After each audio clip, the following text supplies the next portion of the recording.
Hello friends, नमस्कार। कैसे हैं आप सब? उम्मीद करता हूं कि आप सब ठीक ठाक होंगे, खैरियत से होंगे। एक बार फिर से हाजिर हूं आप सबके बीच एक नए लेक्चर के साथ। आज का मेरा टॉपिक जो है वो कॉन्स्टिट्यूशन ऑफ इंडिया पे रहने वाला है। जैसे कि मैंने अपनी पिछली वीडियो में बताया कि अलग अलग टॉपिक्स पे जो हैं आपको वीडियोस जो हैं वो इस चैनल पे देखने को मिलेंगी। अ, और ख़ासकर जो है स्टूडेंट्स अलग अलग एग्ज़ाम्स के लिए जो प्रिपेयर कर रहे हैं उनके रिलेटेड जो है उनके इम्पोर्टेंस की चीज़ें जो है आपको इस चैनल में देखने को मिलेंगी। तो इसी प्रयास में मैंने ये कॉन्स्टिट्यूशन ऑफ इंडिया से स्टार्ट करा है।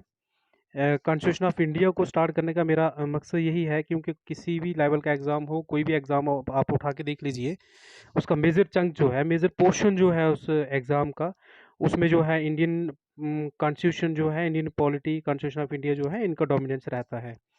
तो इसलिए मैंने कॉन्स्टिट्यूशन ऑफ इंडिया को सबसे पहले स्टार्ट करा। इसके अलावा rather than going directly to the constitution of India, मैंने इसकी हिस्टोरिकल बैकग्राउंड्स को थोड़ा सा जहाँ पे हाईलाइट करने की कोशिश करी है। क्योंकि जैसा आप जानते हैं फ्रेंड्स, किसी भी चीज़ को समझने के लिए उसकी हिस्टोरिकल बैकग्राउंड जो है उसको समझना बड़ा ज़रूरी है। सो तमाम व्यूअर्स, जितने भी व्यूअर्स इस वीडियो को देख रहे हैं, फ्रेंड्स जितने आप अभी जो देख रहे हैं, जो बाद में भी देखेंगे, उन सबसे बस एक ही अपील रहेगी कि मेरी ये वीडियो जो है, मेरा ये प्रयास जो है उन स्टूडेंट्स के लिए है, उन तमाम एस्पिरेंट्स के लिए है, जो पूरी थोड़े वक्त में पूरी बुक्स जो है वो नहीं पढ़ सकते। क्योंकि फ्रेंड्स आपको बता दूं, मेरा जो लेक्चर अभी जो बनाने जा रहा हूँ, ये बड़ी मेहनत के बाद जो है जहाँ तैयार किया गया है, काफ़ी वक्त लगता है।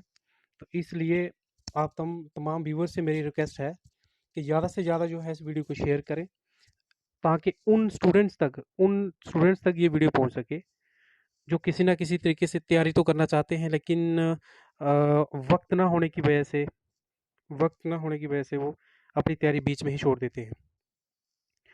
तो आइए हम स्टार्ट करते हैं। आज का मेरा जो topic constitution of India and historical backgrounds पे ऊपर है।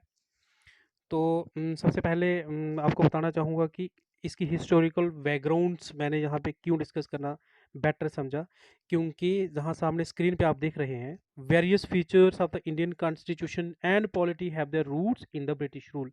क्योंकि बहुत सारे फीचर्स जो हैं इंडियन कॉन्स्टिट्यूशन के और जो इंडियन पॉलिटी के जो है, वो किससे मैच करते हैं? ब्रिटिश रूल से। बहुत सारे फीचर जो हैं ब्रिटिश रूल जो इंडिया में रहा, तो उसके साथ मैच करते हैं। वहाँ से बहुत सारे फीचर्स इंडियन कॉन्स्टिट्यूशन में लिए गए हैं। इसके बाद पॉइंट नंबर 2 में आप देख रहे हैं, जैसे कि there were certain events in the British rule that lay down the legal framework for the organisation and functioning of government and administration in British India. तो बहुत सारे कुछ सर्टेन इवेंट्स जो थे ब्रिटिश रूल में हुए, जिन्होंने क्या किया, लीगल फ्रेमवर्क तैयार कर दिया, ताकि ब्रिटिश गवर्नमेंट जो है इंडिया में, उसकी एडमिनिस्ट्रेशन, ऑर्गेनाइजेशन और उसकी फंक्शनिंग जो है वो चल सके, फंक्शनिंग उसकी अच्छे तरीके से हो जाए। तो इसलिए इसके इसके बाद पॉइंट नंबर 3 में आप देख रहे हैं कि these events have greatly influenced our constitution. तो कहने का तात्पर्य ये है कि कॉन्स्टिट्यूशन ऑफ इंडिया जो है, कॉन्स्टिट्यूशन ऑफ इंडिया को समझने से पहले हमें इसकी बैकग्राउंड्स में जाना इसलिए ज़रूरी बना, क्योंकि बहुत सारी फीचर्स जो इंडियन कॉन्स्टिट्यूशन के हैं वो ब्रिटिश रूल से मैच करते हैं, उससे जुड़े हुए हैं, बहुत सारी चीज़ें कोरिलेटेड हैं। तो फ्रेंड्स, आज मैं आपको जो है, आज का मेरा लेक्चर जो है 2 पार्ट्स में रहने वाला है। आज के ये पूरा जो है कॉन्स्टिट्यूशन इंडिया और इसकी हिस्टोरिकल बैकग्राउंड जो है, इसको मैंने 2 पार्ट्स में डिवाइड किया है। द कंपनी रूल 1773 से लेकर 1858 तक, और दूसरा पार्ट जो है स्क्रीन पे आप देख रहे हैं, द क्राउन रूल जो है, क्राउन रूल जो 1858 से लेकर 1947 तक रहा। तो आज के इस मेरे लेक्चर में जो है, पार्ट फर्स्ट पे जो है चर्चा होगी, द कंपनी रूल जो है, company means British East India company. British East India company जो थी वो एक सिर्फ और सिर्फ ट्रेड पर्पज से जहाँ आई थी, लेकिन आप जानते हैं कि उसके बाद किस तरीके से वापस हो गई थी, हिंदुस्तान को लूट खसूट करके हिंदुस्तान से। सो कंपनी रूल जो जा रहा 1773 से लेकर 1858 तक, तो इस दौरान में इस दौरान कौन कौन से एक्ट जो थे जहाँ पे इम्प्लीमेंट किए गए। मैं एक चीज़ बताना चाहूँगा कि ब्रिटिश के टाइम में जब जब जहाँ पे ब्रिटिश का रूल रहा, तो इंडिया को एक टेस्टिंग लेबॉर्टरी के तौर पर यूज़ किया गया। टेस्टिंग लेबॉर्टरी मैं क्यों कह रहा हूँ, वो आप खुद समझ जाएंगे। टेस्टिंग लेबॉर्टरी इसलिए कह रहा हूँ क्योंकि चाहे वो द कंपनी रूल जो हो 1773 से 1858 तक रहा हो, चाहे वो क्राउन रूल हो जो इंडिपेंडेंस तक रहा, इंडियन इंडिपेंडेंस 1947 तक जो रूल रहा, इसमें क्या था कि टाइम टू टाइम हर 2 4 5 10 साल के बाद नए नए कानून जो थे वो जहाँ पे इम्प्लीमेंट किए जाते थे। तो कंपनी रूल जो था, आइए हम इस पे चर्चा करते हैं। कंपनी रूल जो रहा 1858 तक, तो उसमें कौन कौन से एक्ट जो थे वो जहाँ पे इंडिया में लागू किए गए। सबसे पहले आ गया रेगुलेटिंग एक्ट ऑफ 1773, फिर amending act of 1781, Pitt's India act of 1784, उसके बाद आ गया एक्ट ऑफ 1786 आ गया, फिर उसके बाद आ गया चार्टर एक्ट ऑफ 1793 आ गया, फिर चार्टर एक्ट ऑफ 1813 आ गया, फिर आ गया चार्टर एक्ट ऑफ 1833, फिर आ गया चार्टर एक्ट ऑफ 1853। सो इस तरीके से इतने सारे एक्ट जो ये वो मेजर एक्ट्स हैं जो आपके लिए ज़रूरी हैं, एग्जामिनेशन पॉइंट ऑफ व्यू से जो ज़रूरी हैं, उनको मैंने जहाँ पे डिस्कस करने की कोशिश की है। इसके अलावा भी बहुत सारे एक्ट्स जो थे, बहुत सारे रूल्स जो थे जहाँ पे इम्प्लीमेंट किए गए इंडिया में। तो ये बहुत सारे एक्ट्स जो थे ये कंपनी रूल के वक्त जहाँ पे टाइम टू टाइम लागू किए गए। तो अब हम क्योंकि इन एक्ट को जहाँ पे डिस्कस करने का मेरा मकसद एक ही है, क्योंकि बहुत सारे एग्ज़ाम्स में इनमें से बहुत सारे क्वेश्चन जो हैं पूछे जाते हैं, पूछे गए हैं। आइए हम आगे बढ़ते हैं। तो मैं आपको जहाँ पे आपको स्क्रीन पे दिखाना चाहूँगा सम हाइलाइट्स जो जहाँ पे सामने आपको दिख रहा होगा। सम हाइलाइट्स में क्या क्या जहाँ पे जो है डिस्कस करने की कोशिश करी गई है, ये आप सम हाइलाइट्स देख रहे हैं जैसे। तो इसमें in 1765 company obtained the diwani. Diwani का मतलब क्या हुआ? दीवानी का मतलब हो गया the right to collect revenue and regulate और एडमिनिस्टर द लोकल, जो वहाँ पे जो एडमिनिस्ट्रेशन जो होती है उसको चलाने का अधिकार। तो 1765 में कंपनी जो थी, ब्रिटिश ईस्ट इंडिया कंपनी जो थी, उसको क्या मिला? दीवानी राइट मिल गया। दीवानी जैसे आगे लिखा हुआ rights over revenue and civil justice. तो ये बहुत इंपॉर्टेंट है। बड़ी बार क्वेश्चन में बहुत बार ये पेपर्स में जो है पूछा जाता है। बड़े एग्जाम ऐसे देखे जिसमें ये क्वेश्चन पूछा गया है, डायरेक्टली नहीं तो इनडायरेक्टली पूछा जाएगा। ऐसे भी पूछा जा सकता है what is Deewani, what was Deewani right. तो इसके अलावा किसी भी तरीके से पूछा जा सकता है, लेकिन यह है कि ये बहुत इंपॉर्टेंट रहने वाला है, तो इसलिए आपको पता होना चाहिए दीवानी राइट क्या था। Rights over revenue and civil justice, तो ये कंपनी को 1765 में मिल गया। तो इसके बाद जो था इसके बाद जो था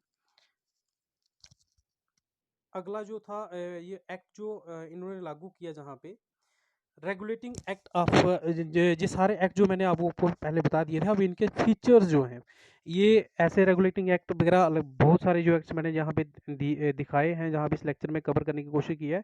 इनके अगर पूरे प्रोविजंस जो थे क्या क्या इसमें थे, उन पे अगर चर्चा करने बैठ जाए तो बहुत लंबा लेक्चर बन जाएगा। इसलिए मैंने वही पॉइंट्स जो हैं इनमें यहाँ पे जो है आपको दिखाने की कोशिश की है, आपके लिए लाई हैं, जो इम्पॉर्टेंट हैं एग्जामिनेशन पॉइंट ऑफ व्यू से, जो एग्जामिनेशन पॉइंट ऑफ व्यू से इंपॉर्टेंट है, वही जहाँ पे लाने की कोशिश की है। आइए समझते हैं। Regulating act of 1773 test number 1 means India को टेस्टिंग लेबॉर्टरी के तौर पर यूज किया गया। पहला टेस्ट उन्होंने क्या किया? पहला जहाँ पे क्या था, first major step taken by British government to control and regulate the affairs of the East India company. तो ये रेगुलेटिंग एक्ट जो था, ये पहला मेजर स्टेप था जो ब्रिटिश गवर्नमेंट ने जहाँ पे लिया था, किसके लिए? To control and regulate the affairs of the East India company in India. East India company जो थी वो इंडिया में ब्रिटिश के द्वारा जहाँ पे भेजी गई थी वो व्यापार कर रही थी, तो उसके अफेयर को जो है कंट्रोल करने के लिए ये फर्स्ट मेजर स्टेप था रेगुलेटिंग एक्ट। आइए देखते हैं क्या क्या किया। It recognised for the first time the political and administrative functions of the company. तो फॉर द फर्स्ट टाइम क्या हुआ कि रेगुलेटिंग एक्ट जो था इसने क्या किया, पॉलिटिकल और एडमिनिस्ट्रेटिव फंक्शंस क्या क्या होंगे, पॉलिटिकल और एडमिनिस्ट्रेटिव फंक्शन जो हैं कंपनी के उनको रिकॉग्नाइज किया।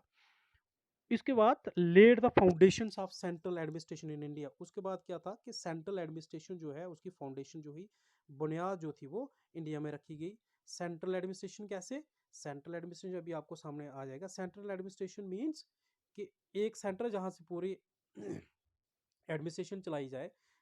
Designated the governor of Bengal as a governor general of Bengal.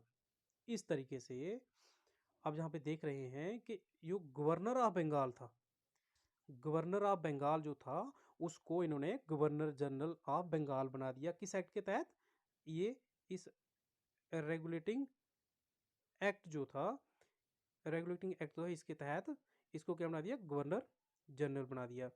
तो बाय दिस वे वो उसमें क्या हो गया, रेगुलेटिंग एक्ट ऑफ 1773 जो था इसके तहत जो था बंगाल का जो गवर्नर था उसको गवर्नर जनरल बना दिया गया।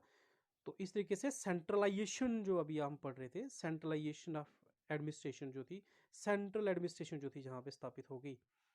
सेंट्रल एडमिनिस्ट्रेशन कैसे स्थापित हुई, क्योंकि इन्होंने गवर्नर जनरल जो था, कहाँ का गवर्नर जनरल जो था, गवर्नर जो बंगाल का था उसको गवर्नर जनरल बना दिया था। तो लॉर्ड वारन हस्टिंग जो था पहला जो था वो गवर्नर, कौन था, गवर्नर जनरल ऑफ बंगाल था। ये बड़ी बार पेपर में पूछा गया है, आपने ध्यान रखना है। आइए आगे बढ़ते हैं।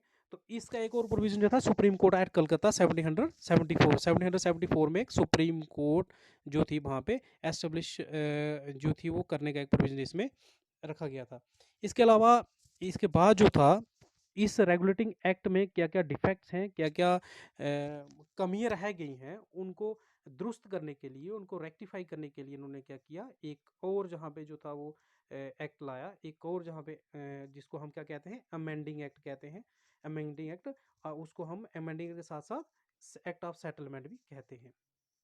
तो ये उसके डिफेक्ट्स जो है उनको दूर करने के लिए एक और लाया गया, टेस्ट नंबर 2। तो इसमें आपको याद रखने वाली जो है बड़ी इंपॉर्टेंट चीज़ है, गवर्नर जनरल ऑफ बंगाल जो पहले कौन था, सेंट्रल एडमिनिस्ट्रेशन जो थी, इसकी सेंट्रल एडमिनिस्ट्रेशन की फाउंडेशन कब रखी गई, किस एक्ट के तहत रखी गई, ये सारी चीज़ें आपको बारीकी से जो ध्यान में रखनी है और क्रैम करके रखनी है, क्योंकि हिस्ट्री का एक पार्ट है, ये कभी चेंज नहीं होने वाला और हर बार एग्जाम में इनमें से क्वेश्चन पूछे जाते हैं। फ्रेंड्स, इसके बाद अगला जो था पिट्स इंडिया एक्ट ऑफ 1784। उसके बाद 1784 में एक और एक्ट लाया। तो इसके प्रोविजंस क्या थे, इसके मेन प्रोविजन जो थे जो आपको याद रखने हैं, एग्जामिनेशन पॉइंट ऑफ व्यू से बहुत इंपॉर्टेंट है। Number 1, distinguished between commercial and political functions of the company. Company के कमर्शियल और पॉलिटिकल फंक्शंस में उन्होंने क्या किया, उनको डिस्टिंग्विश कर दिया। कमर्शियल फंक्शंस क्या रहेंगे, पॉलिटिकल फंक्शंस क्या रहेंगे, उनको अलग अलग कर दिया। कैसे कर दिया अलग अलग, देखते हैं। कोड ऑफ डायरेक्टर्स जो थे, कोड ऑफ एक बॉडी बनी गई थी, एक बॉडी कंस्टिट्यूट की गई थी। कोड ऑफ डायरेक्टर्स जो थे उनको क्या किया गया, कमर्शियल अफेयर्स मैनेज करने के लिए बोला कि ये कमर्शियल अफेयर्स आप देख सकते हैं। लेकिन एक नई और बॉडी तैयार की गई जिसे हम कहते हैं बोर्ड ऑफ कंट्रोल, तो उसको पॉलिटिकल अफेयर्स जो है वो मैनेज करने के लिए कहा गया। तो वाई दिस वे हुआ क्या कि इंडिया में सिस्टम ऑफ डबल गवर्नमेंट जो थी वो स्थापित हो गई। किसके, पिट्स इंडिया एक्ट 1784 के तहत जो उनमें जो प्रोविजन उसमें रखे गए थे, तो क्या हो गया, सिस्टम ऑफ डबल गवर्नमेंट जो थी वो यहाँ पे स्थापित हो गई। तो इस तरीके से आइए आगे बढ़ते हैं। अगला इसमें जो रहने वाला है, एक्ट ऑफ 1786 में भी एक एक्ट जो था वो लाया गया। आपको बता दूं कि लॉर्ड कॉर्नवालिस जो था वो गवर्नर जनरल बंगाल का 1786 में बनाया गया उसको। तो उसने दो डिमांड्स रखी। गवर्नर जनरल का ऑफिस जो था वो पोस्ट एक्सेप्ट करने से पहले उसने दो डिमांड्स रखी। एक डिमांड ये थी कि power to override the decision of his council in special case, कि स्पेशल केस में मैं अपनी काउंसिल का जो है वो क्या कर सकूं, power to override the decision of his council in special cases. कि मतलब अपनी मर्जी से मैं अपना डिसीजन ले सकूं, काउंसिल का जो है डिसीजन होगा उसको ओवरराइड कर सकूं स्पेशल केस में, तो मुझे वैसी जो है पावर्स दी जाए। He would also be the commander in chief, और साथ में कमांडर इन चीफ बनाया गया, वो उसकी डिमांड्स जो थी वो एक्सेप्ट हो गई, और वो एक्ट भी, ये एक्ट ऑफ 1786 जो था ये भी लागू हो गया। तो ये आपको कुछ ऐसे लग रहा होगा कि थोड़ा जो है इसमें थोड़ा क्रैमिंग वाली चीज़ें हैं, लेकिन ये मोस्ट इम्पॉर्टेंट पॉइंट्स जो जहाँ मैंने लाए हैं, और इनको आपने लर्न करना ही करना है, या आपने अपने माइंड पे बिठा के रखना है। जितनी पकड़ आपकी इन पॉइंट्स पे होगी, तो उतना ही आसान आपको कॉन्स्टिट्यूशन जो है समझने में हो जाएगी। और मैं पूरे विश्वास के साथ कहता हूँ कि अगर आपने ये अच्छे से पढ़ लिए, तो कॉन्स्टिट्यूशन आपको बैठे बैठे यहीं पे आपको सारा जो है मैं पढ़ा दूंगा। तो इसके बाद चार्टर एक्ट ऑफ 1793 आया। तो एक और जो टेस्ट किया उन्होंने, टेस्ट इन द सेंस के टाइम टू टाइम जो था अलग अलग एक्ट जो था जहाँ पे लागू किया करते थे, तो एक और एक्ट ला दिया, चार्टर एक्ट ऑफ 1793। आइए इसके प्रोविजंस देखते हैं क्या है।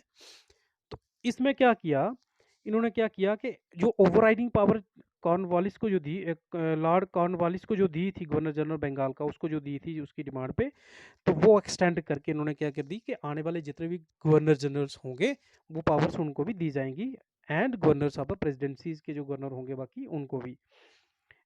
इसके अलावा इन्होंने एक मोस्ट इंपॉर्टेंट पॉइंट इसमें जो हुआ कि ट्रेड मोनोपोली कंपनी की जो है अगले, it extended the trade monopoly company in India for another 20 years, अगले 20 साल के लिए जो थी कंपनी की ट्रेड मोनोपोली जो थी वो एक्सटेंड कर दी।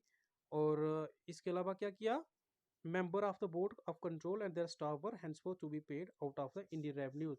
लेकिन इसमें एक बहुत बड़ी नोट करने वाली चीज़ है कि member of board of control, जिसको पॉलिटिकल अफेयर जो है पिछले एक्ट में हमने पढ़ा कि जिसको पॉलिटिकल अफेयर्स कंट्रोल करने के लिए कहा गया था, उन उस बॉडी के मेंबर जो थे और जरा सारा स्टाफ जो था, उसको पेमेंट कहाँ से करी जाएगी, वो कहाँ से सैलरी वगैरह दी जाएगी, इंडियन रेवेन्यू से दी जाएगी। तो देख सकते हैं किस तरीके से जहाँ पे धीरे धीरे उन्होंने अपना जहाँ पे तो कब्जा जो है एक तरीके से यहाँ पे सब कुछ यहीं पे आके अपनी बॉडीज बनाई, और यहीं से ही अपनी सैलरीज वगैरह भी लेना शुरू कर दी। तो ये था चार्टर एक्ट का 1700, चार्टर एक्ट ऑफ 1793। ऐसे तो इस एक्ट्स के बहुत सारे प्रोविजंस, अलग अलग एक्ट्स के बड़े सारे प्रोविजंस हैं, लेकिन ये मेन प्रोविजंस हैं जो आपको याद करने ही करने हैं। मैं ये नहीं कहता कि आप यही करिए और इसके अलावा और आगे ना पढ़िए, आगे आप जितना ज़्यादा पढ़ सकते हैं उसकी कोई लिमिट नहीं, लेकिन ये उन स्टूडेंट्स के लिए जो थोड़े से वक्त में ज़्यादा चीज़ें सीखना चाहते हैं। तो और बिल्कुल ये मैंने कंसाइज करके कट करके इंपॉर्टेंट चीज़ें जो है एग्जामिनेशन पॉइंट ऑफ व्यू से जो है इसमें मैंने लाई हैं। तो आइए आगे बढ़ते हैं। अगला जो था चार्टर एक्ट ऑफ 1813। तो चार्टर एक्ट ऑफ 1813 जो था, इसके प्रोविजंस क्या थे, abolish the trade monopoly of the company in India thrown open to all British merchants. तो पिछले एक्ट में जो देखा था ट्रेड मोनोपोली जो थी 20 साल के लिए, अगले 20 साल के लिए बढ़ाई गई थी, तो अब यकीनन 1813 में जो है वो उसके 1813 में उसके 20 साल हुए, 20 साल हो गए।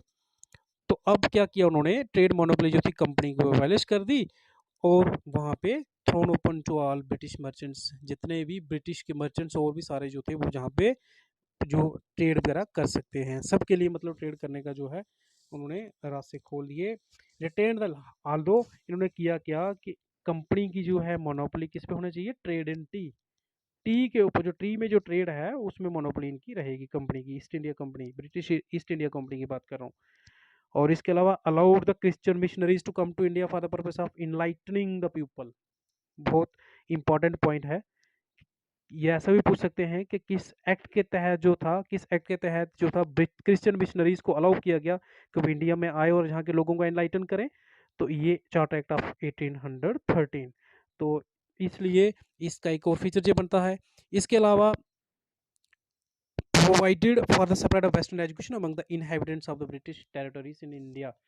और सबसे बड़ी बात, इस एक्ट में एक और प्रोविजन रखा गया कि जो वेस्टर्न एजुकेशन है वो ब्रिटिश टेरिटरीज इन इंडिया जो है उनके लोग, उस एरिया के जो लोग हैं, ब्रिटिश टेरिटरीज इन इंडिया उस एरिया के जो लोग हैं, तो उनको वेस्टर्न एजुकेशन दी जाए। वेस्टर्न एजुकेशन देने का पर्पस क्या था?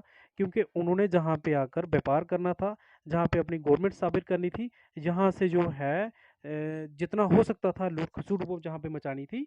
तो इसलिए जहाँ की लोकल जो जहाँ हमारे लोगों की लोकल अलग अलग प्रांतीय भाषा जो है वो उनको समझ नहीं आती थी, तो इसलिए उन्होंने बेटर ये समझा कि हम क्यों ना अपनी जो वेस्टर्न एजुकेशन जो है, इंग्लिश जो है इन लोगों को सिखाएं, ताकि ये अच्छे से हमारे साथ कम्युनिकेट कर सकें और हमें अपने यहाँ पे व्यापार वगैरह करने में आसानी हो जाए। तो इस तरीके से आगे इसका बताऊंगा कि वेस्टर्न एजुकेशन जो थी जहाँ पे इम्प्लीमेंट होने के क्या फ़ायदे रहे, क्या नुकसान रहे। तो इसमें भी ये आपको बहुत इंपॉर्टेंट पॉइंट जो मैंने यहाँ पे ला के दिए हैं। इसके बाद चार्टर एक्ट ऑफ 1833। तो 1833 का जो था चार्टर एक्ट जो था, इसमें क्या था? Final step towards centralisation in British India. ये जो था final step towards centralisation in British India. जैसे कि आपको मैंने बताया, सबसे पहले मैंने आपको बताया कि जो रेगुलेटिंग एक्ट जो था, ये था रेगुलेटिंग एक्ट जो मैंने आपको बताया कि laid the foundations of central administration in India.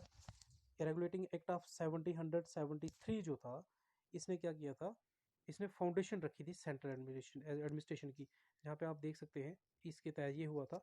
लेकिन अब हुआ क्या कि ये इस एक्ट में जाके क्या हुआ कि चार्टर एक्ट ऑफ 1833 में क्या हुआ?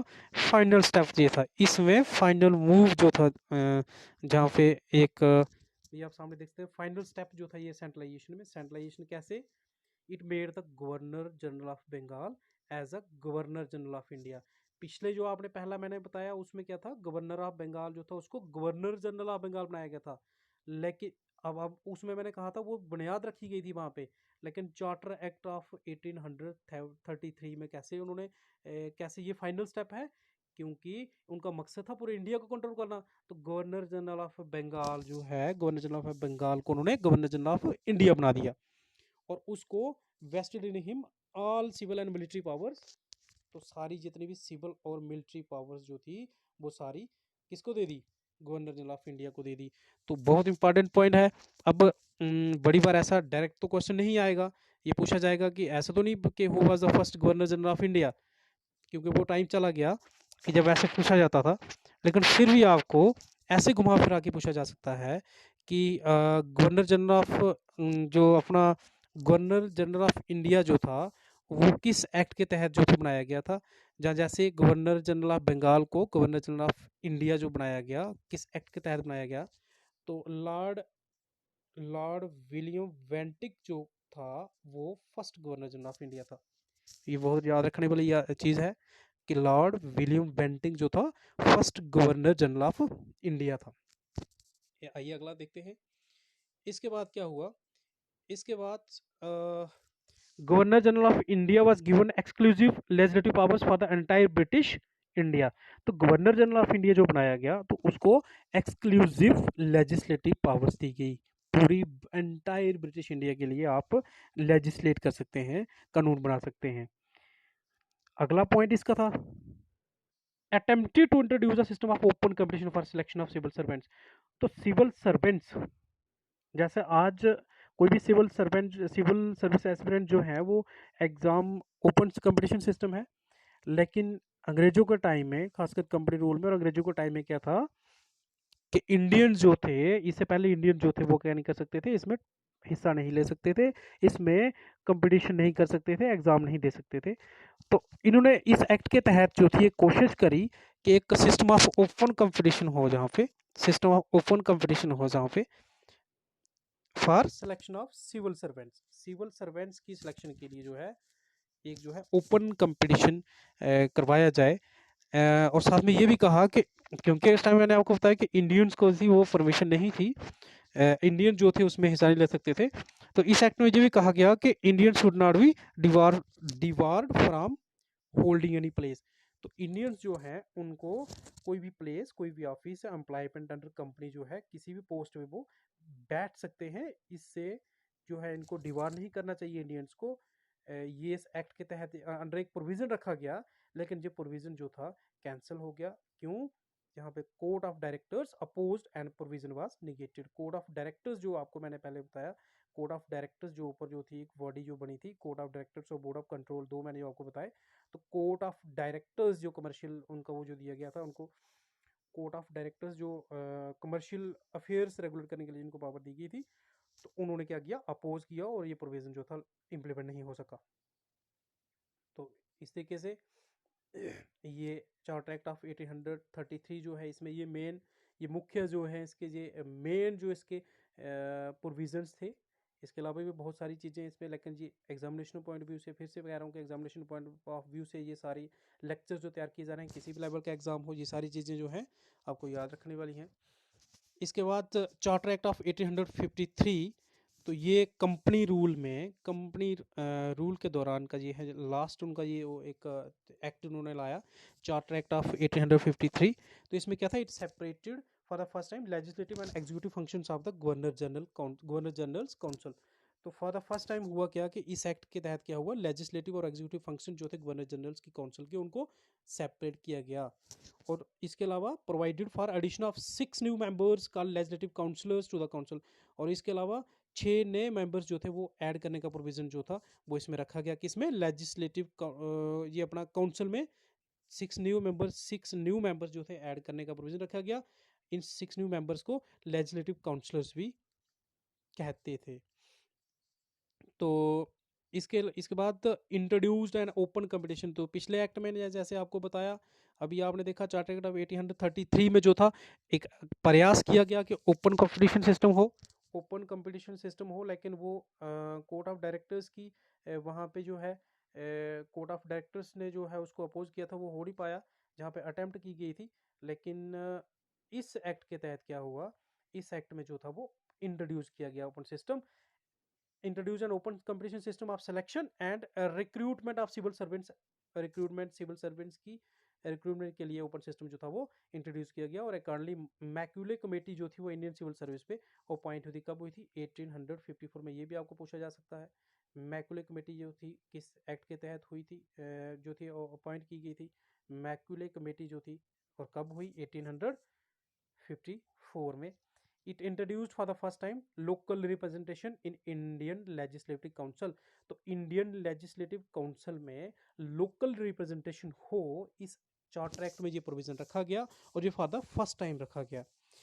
इस तरीके से ये कंपनी रूल के दौरान की, जी अभी आपको जो मैंने बताया, ये कंपनी रूल जो था इंडिया में, जो कंपनी रूल जो चल रहा था, अभी मैंने आपको बताया 1773 से लेकर 1773 से लेकर 1858 तक जो था, ये अभी आपने देखा ये कंपनी रूल जो था ये इंडिया में था। और अलग अलग जो थे एक्ट जो अभी मैंने बताया आपको, ये सारे एक्ट जो थे जहाँ पे लागू किए गए। इसके अलावा इनके फीचर्स जो थे, ये सारे एक्ट्स जो हैं इनको मैंने बिल्कुल सबमिशन में कंसाइज करके मेन इंपॉर्टेंट जो एग्जामिनेशन पॉइंट ऑफ व्यू चीज़ें थी वो मैंने इस लेक्चर में इंक्लूड करी हैं। तो अगले लेक्चर में आपको पढ़ाया जाएगा क्राउन 1858 से लेकर 1947 तक। तो फिलहाल आज के लेक्चर में बस इतना ही। उम्मीद करता हूँ कि आप सब जो हैं इस लेक्चर को पूरा देखेंगे और कुछ ना कुछ जो है इससे गेन करेंगे। अभी अगर ये आपकी ये मेरा लेक्चर जो है आपके लिए अगर बेनिफिशियल रहा होगा, सब्सक्राइब, लाइक और शेयर जो है इसको ज़रूर करें।